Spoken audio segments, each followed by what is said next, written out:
mashabiki a Rurumuka aria kwa ihinda riu makoretwo metereire kuona who has Inooro picked to be the final replacement wa Helen Muthoni, tondu DJ Covenant nyarakorirwo akimera ati they have finally decided on the person na ona nginya no gukorwo akimuruguria this coming Sunday, but it seems DJ Covenant has decided to reveal the person earlier than the fans expected.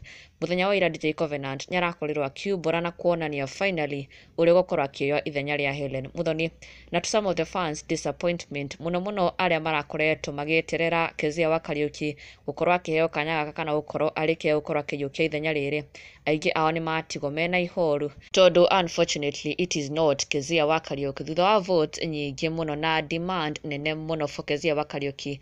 Keziah wa Kariuki is out, she's not the one replacing Helen Muthoni. Now this is confirmed. DJ Covenant no akora confirmed to ino by revealing the actual person, the face of the person ona ginya ritwa riake. Na Timodo Mugeni, she's actually a Kikuyu gospel artist and also a very familiar face mwena wa TikTok na social media. Na oho ni umwe wa andu aria marakoretwo marehetwo on Rurumuka as interviewees. Nyukuririkana andu acio othe marakirehetwo ni DJ Covenant, umwe wao no wakorwo akiyukia giti giki, and this is none other than Shiro Ann.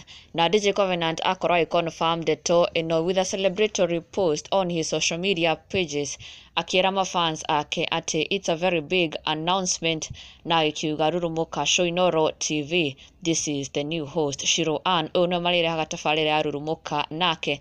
Na thutha ucio it was celebrations on his comment section, mafans maki welcome Shiro Ann, congratulating her on her new win, na muno maikena ni kumenya ati interviews ni ciathira riu matiroragio ringi mundu ni Shiro Ann, na a big congratulations to her on her new role on Rurumuka. Na ndugakiriganirwo go subscribe for the latest and trending Kikuyu celebrity news. Never miss an update. Subscribe now.